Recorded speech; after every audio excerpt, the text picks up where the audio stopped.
It's a story with the headline so shocking and sad, you have to read it twice to believe what police are alleging. This 7-year-old boy is dead. He allegedly weighed 255 pounds. Now his parents are charged with murder after the boy was found unresponsive in their home. For a 7-year-old male, 7, not breathing. Sounds like they're getting CPR started. I have the newly released police report that details what allegedly happened on the day that young boy was found living in conditions that police say were so horrific they, quote, cannot be accurately described in words. We're on the case presented by Law and Crime. I'm Chris Stewart. I'm Christian Willow. This is Fed by Fire. Thanks for being here. Like and subscribe. This is Cold Reaction. We're going to be checking this out together. 255 pounds. That's how much I weigh. That is a weight that's considered heavy by adult standards. But a 7-year-old, you just continue to ask yourself, how is that even possible?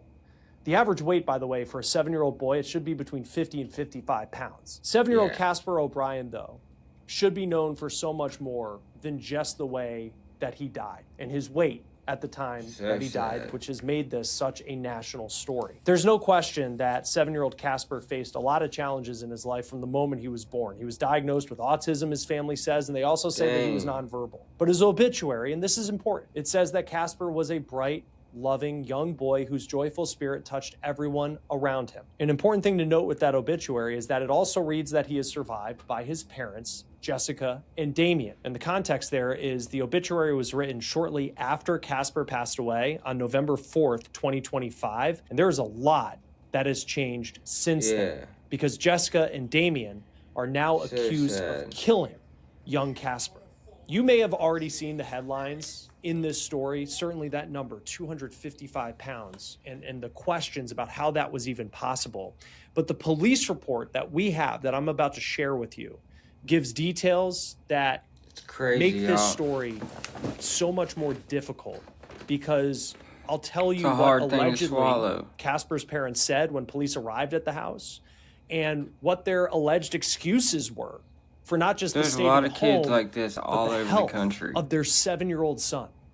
Across Italian Corona for a 7-year-old male, 7, not breathing.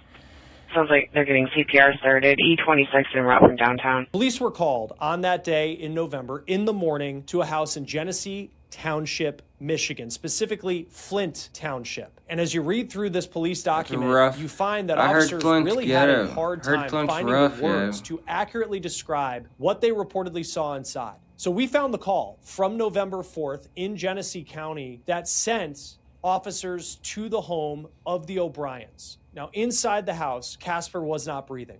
Police write that they get to the home just before 9 in the morning, and Jessica O'Brien said that Casper had been breathing that morning around 8:30, but then 15 minutes later, she went to check on him, and he was no longer breathing, so she called 911. One of the first officers who entered the home writes, quote, I observed extreme hoarding conditions. There was trash on the floor throughout the residence. It was so extreme, I could not tell so many cases if there was carpet like this on this channel. It's so sad. And I noticed this as you read through. It's a 16-page police report.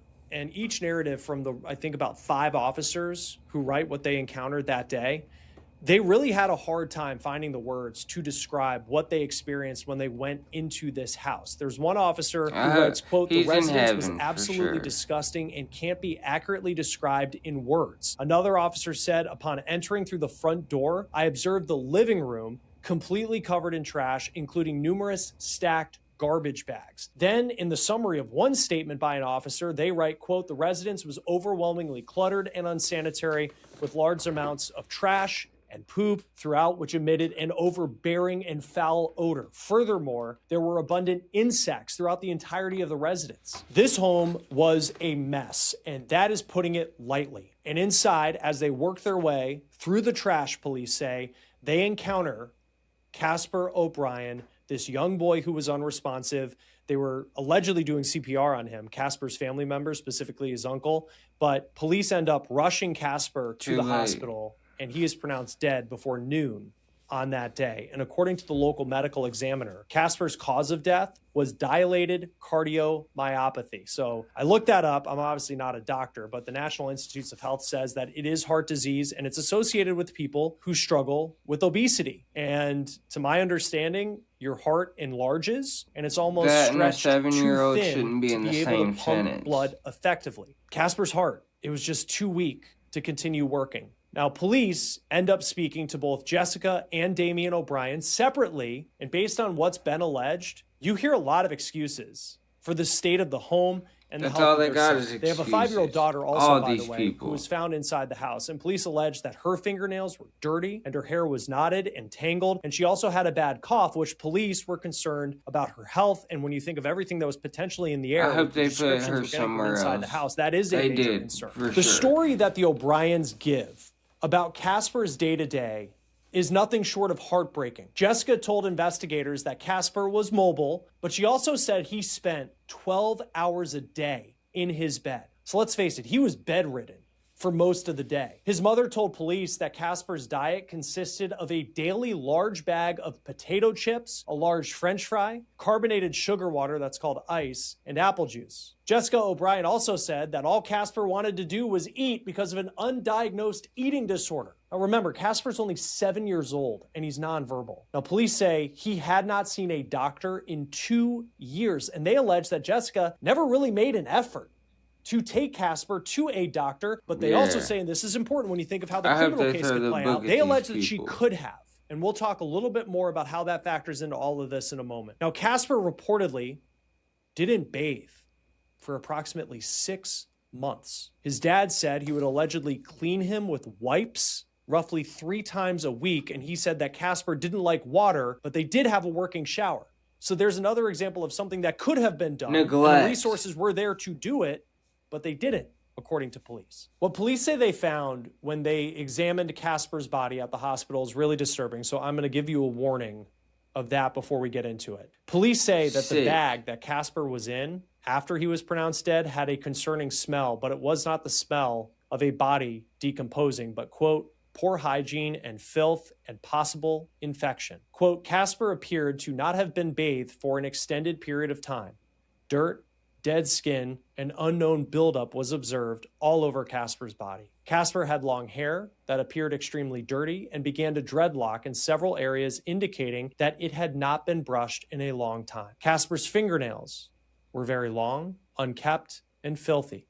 Upon examining Casper's skin folds and armpits, the officer writes, I observed redness and open sores that appeared to be infected with redness and swelling around the affected areas. It also says, quote, I observed some of the worst open sores and rashes I have ever personally witnessed. Casper's disposable brief diaper was soiled with dry feces and urine. Upon removing Casper's brief, he had deep red rashes with open sores to both of the backside of his legs, thighs, and buttock that also appear infected with redness and swelling around the affected areas. These injuries and Casper's alleged conditions, special place for them. These do not happen overnight. I want to show you this picture here. This is on Jessica O'Brien's Facebook page that we found, and it's a picture from 2022. It's unclear how things got so bad in this house, allegedly, as you just take a look at Casper there. Obviously a big kid, but again, at the time he passed away, we were talking about 255 pounds, according to police. Now, as far as Damien O'Brien, the dad, is concerned, he told police that his son, he thought, weighed 170 pounds, which, look, that would still be huge for a 7-year-old. But again, 255 is the number that police say he weighed at the time that he died. There's one other thing that I really noticed in the narrative that's been laid out by police, and it's that Jessica O'Brien told them that one of the family dogs had a stroke the night before Casper died, and she got up that morning to make a vet appointment. Think about that. Her dog allegedly has a health issue. So the first thing she does, call the doctor for that dog. And yet her son hadn't seen a doctor in roughly 2 years. Police say she didn't even know who Casper's pediatrician was. This was a boy who had serious medical issues. Jessica and her husband, though, apparently they went to the doctor plenty. Court records state that Jessica said that she and Damien would go to the doctor regularly, and her most recent appointment was the month before her son died. On top of that, She says that Damien's job, which was working in IT, it came with good health benefits with a copay of just $20. Now, when asked why she did not take her nonverbal autistic son to a doctor, police say inconvenience was the reason. She didn't like the fact that she would have to go and wait in a waiting room for a long time, then see a doctor, and then after 5 minutes, the doctor would say her son was okay. She also told police that she had a distrust of doctors because she claims she was sexually assaulted by a doctor. Now, look, I am not one to deny whether anything like that ever happened. And it is certainly unclear if that is the truth. But even if it is the truth, remember, she saw a doctor just the month before her son died. Casper died in November, and for months, the investigation continued. And then, on June 23rd, police arrested Jessica and Damien O'Brien. Police say that Damien did not speak to police, and he asked for a lawyer when they went to arrest him at their home. As far as Jessica, she did speak to investigators. Police say in an interrogation, they showed her pictures of Casper's body, and Jessica allegedly claimed that the sores on Casper's backside were only there for a month. They note that originally she claimed that they were only there for a couple of days.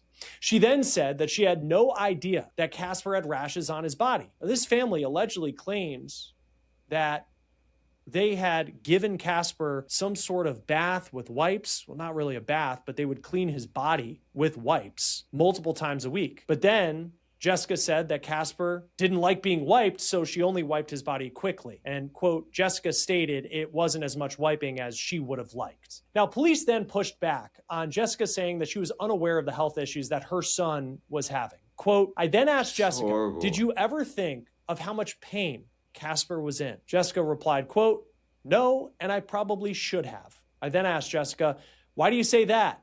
Jessica replied, just seeing this now, I didn't know it was this bad.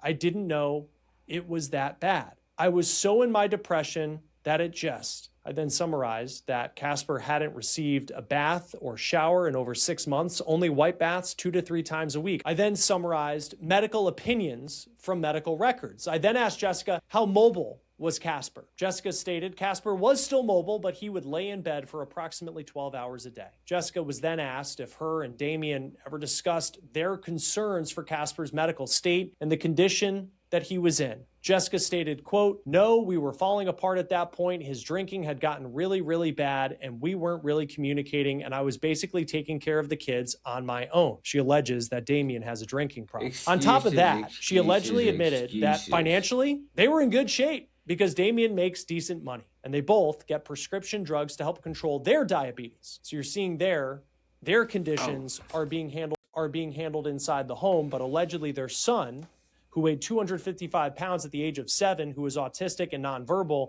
he did not get medical care, according to police. Casper also did not go.